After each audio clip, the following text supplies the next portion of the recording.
할렐루야. 주님의 은혜가 오늘 여러분 삶 가운데 가득하시기를 주의 이름으로 축원을 드립니다. 69편의 시편은 다윗이 그 이전에 여러 편 기록했던 그 시들처럼 유독 36절까지의 다소 분량이 있는 양이긴 하지만 내용상으로는 그 이전에 우리가 살펴봤던 다윗이 그 자신의 어려움과 고통을 호소했던 그 시편의 내용들과 많이 닮아 있습니다. 또 우리가 열왕기상이나 사무엘상하를 통해서 알고 있는 내용들처럼 다윗이 참 인생의 고난이 연속이었다라는 걸 우리는 알 수 있습니다. 고난과 고통과 아픔이 끊이지 않았던 다윗의 삶.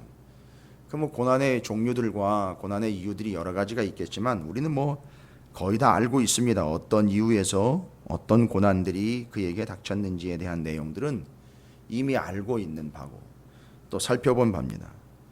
그래서 그 인생을 보면 어쩜 그렇게 고난의 연속인지, 이 다윗이 기름 부음을 받았음에도 불구하고 왕으로서 기름 부음을 받았음에도 불구하고 왕이라는 신분을 가지고 있음에도 불구하고 그는 그 인생에서 그 어린 시절부터 왕 위에 올라 하나님의 부르심을 받을 때까지 수많은 고난과 고통의 연속이었다라는 것을 알 수 있습니다.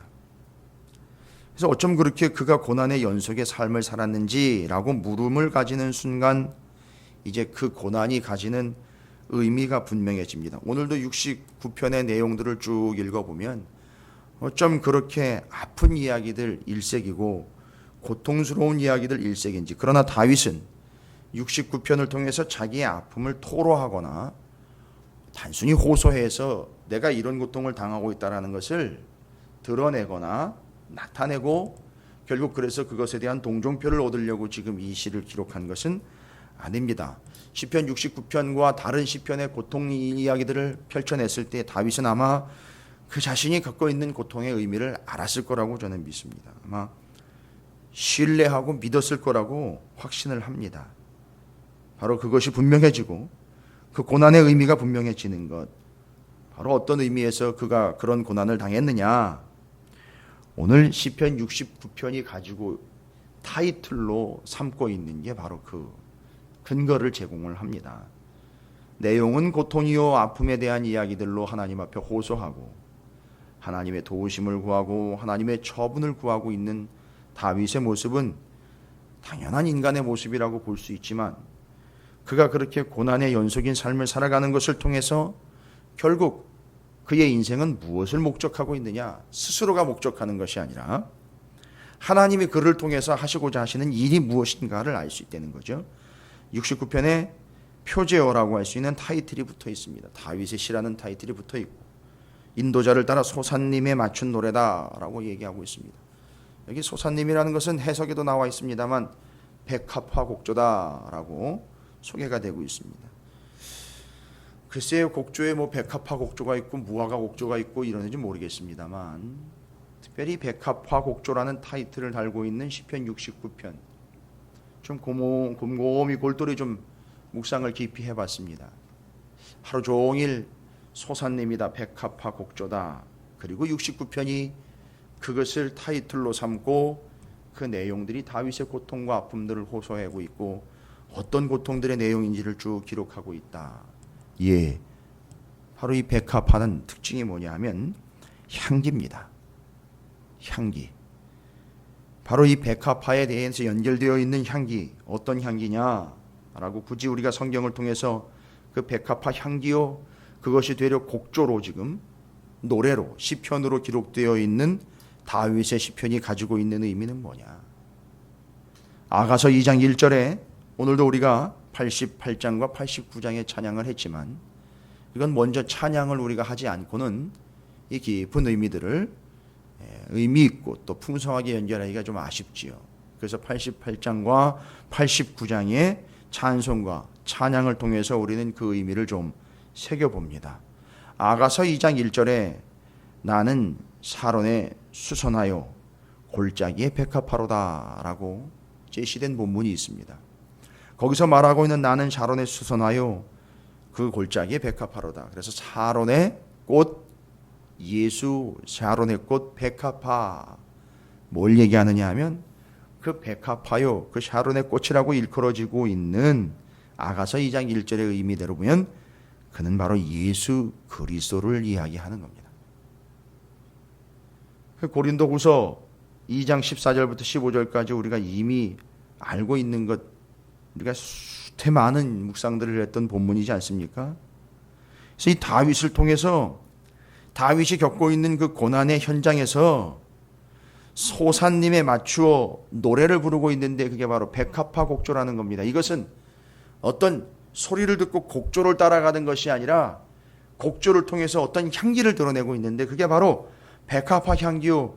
그 향기는 예수 그리스도의 향기다라고 이야기를 하고 있습니다. 그래서 백합화 향처럼 그렇게 예수의 향기를 풍기며 이 찬양을 올려드리고 있는 것이 이 찬양의 진정한 의미라는 겁니다. 그래서 소사님이라는 것은 백합화요, 백합화인 예수 그리스도의 향기를 드러내며 찬양을 올려드리고 있고 69편의 내용을 쭉 읽다 보고 찬양을 하고 하나님께 묵상을 하다 보면 어떤 향기가 나느냐? 백합화 향기가 난다는 겁니다. 근데 그 백합화 향기가 본질적인 뭘 얘기하느냐? 예수 그리스도를 말한다라는 것을 알 수 있습니다. 따라서 시편 69편은 바로 예수 그리스도의 향기가 드러나고 있는 찬양이라는 겁니다. 다윗이요 고난받는 왕을 표명을 하고 있습니다. 고난받는 종이요 고난받는 왕의 모습을 표현을 해내고 있습니다. 바로 예수 그리스도의 향기 곧 예수 그리스도를 보는 듯하다라는 겁니다. 시편 69편을 보면 다윗이 그런 고통을 받고 있는 모습이 마치 예수 그리스도께서 그런 고통을 받으실 것과 우리는 이미 알고 있습니다. 받으신 것과 그런 모습들이 정확하게 매치가 된다는 겁니다.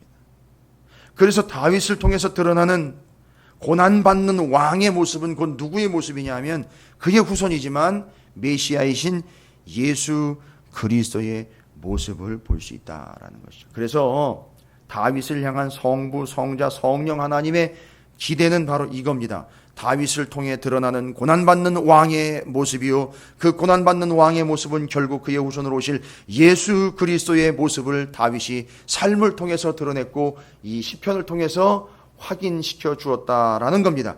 그래서 다윗은 참 경건의 사람이다라고 확인을 끝낼 수 있습니다. 오늘 본문에서 그렇기 때문에 소사님 곧 백합화 향처럼 그렇게 예수 그리스도가 드러나는 겁니다. 그게 바로 고린도후서 2장 14절부터 15절 항상 우리를 그리스도 안에서 이기게 하시고 우리로 말미암아 각처에서 그리스도를 아는 냄새를 나타내게 하시는 하나님께 감사하노라. 우리는 구원받은 자들에게나 망하는 자들에게나 하나님 앞에서 그리스도의 향기니라고 이야기한 그 본문이죠. 예, 바로 다윗은 그 다윗이 예수 그리스도의 조상으로서 선진으로서 같은 왕임에도 불구하고 왕의 이야기가 아닌 고난받는 종, 고난받는 왕, 메시아 예수 그리스도를 확실하게 드러내주고 있다라는 것을 오늘 시편을 통해서 우리는 확인할 수 있습니다. 아마도 예수 그리스도께서는 이 시편 69편을 더 의미 있게 묵상을 하셨을 것이라고 저는 확신합니다. 그리고 예수님이 언급하실 때의 시편 69편의 내용들을 친히 언급하신 내용도 있습니다.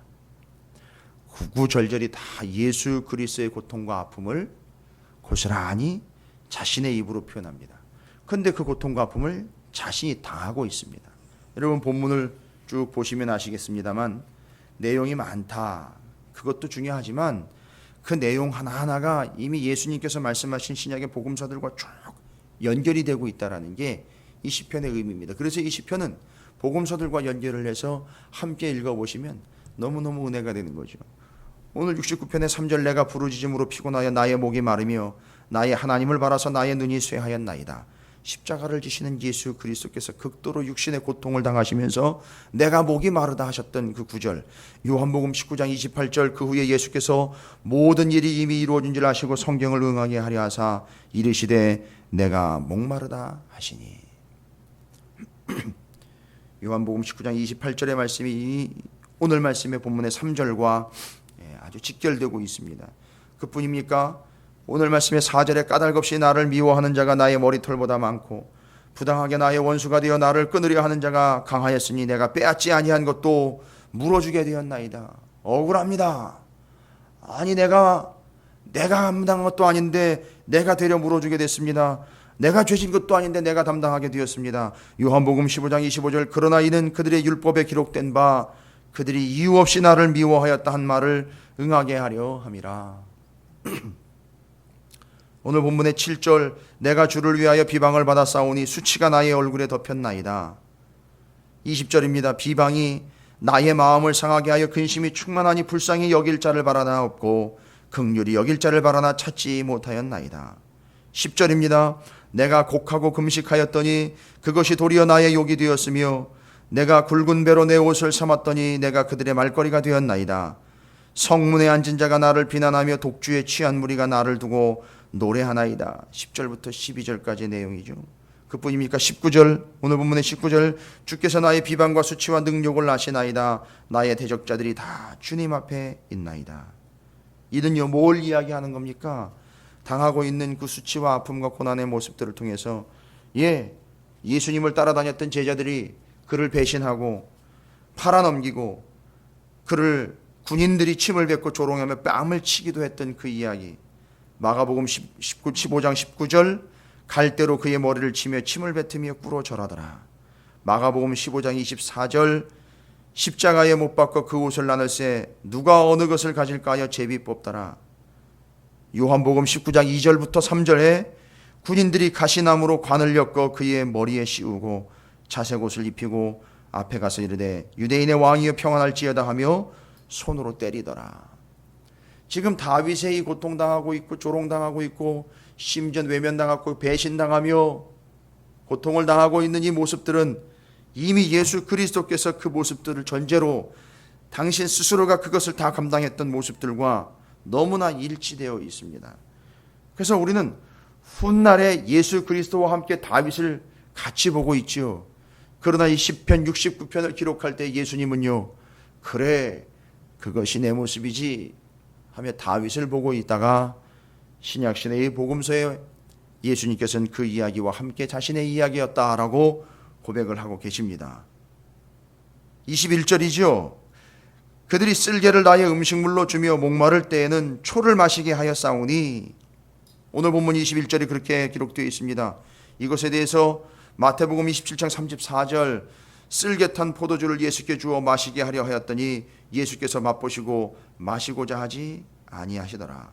누가복음 23장 36절에 군인들도 희롱하면서 나와 신 포도를 주며 라고 나와 있습니다. 영락없이 있는 예수 그리스도의 모습입니다. 다윗은 그래서 다윗의 후손으로 오실 예수 그리스도이지만 고난받는 왕의 모습으로 예수 그리스도를 온전히 그 백합화 같이 드러내고 있습니다. 여러분 향기가 납니다. 다윗의 삶과 고통이 그것을 한 인간의 어떠함이 아닌 예수 그리스도의 어떠하심을 드러내고 있는 향기를 따라가다 보면 향기의 근원이 예수 그리스도라는 것을 알 수 있는 되려 인생의 고통과 고난과 아픔을 통해서 오히려 예수 그리스도인 하나님 아버지의 그 독생자 되심이 고스란히 드러나고 있다는 것을 우리는 볼 수 있습니다. 비비고 구겨되면 구겨될수록 더 깊은 향기가 나는 것 같은 다윗의 인생은 맞습니다. 이미 창세 이전부터 계셨던 예수 그리스도를 온전히 삶에서 드러내는 참된 경건의 삶을 이미 살고 있는데 무엇을 통해서 예수를 드러내느냐? 화려함이나 그의 의복이나 그의 궁궐의 영화로움이나 그의 백향목 궁의 어마어마한 위엄으로 예수를 드러내는 게 아니라 그가 당하는 고통, 구겨지는 아픔들, 찔러대는 아픔들을 통해서 예수 그리스도의 향기가 나타나고 있다는 겁니다. 이걸 유사성이라고 하지 않고 우리는 그 향기라고 합니다. 예수 그리스도의 향기, 고난은 곧 그리스도의 향기입니다. 어쩌면 우리는 우리의 평안한 때보다 환난과 고통의 때에 더욱 예수 그리스도를 드러낼 향기로운 백성이 될지도 모르겠습니다. 우리가 당하는 고통이 되려 예수를 드러내는 향기가 될 수 있다.